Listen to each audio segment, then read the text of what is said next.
शुभं कुरु त्वं कल्याणम् आरोग्यं धनसम्पदा शुभं कुरु त्वं कल्याणम्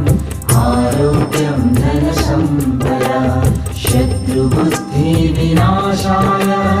दीपज्योति नमोस्तुते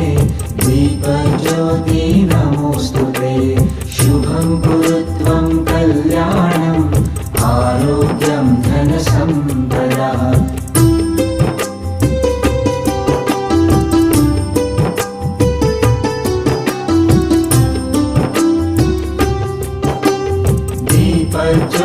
दीपज्योतिर्परब्रह्म दीपज्योतिर्जनार्दनः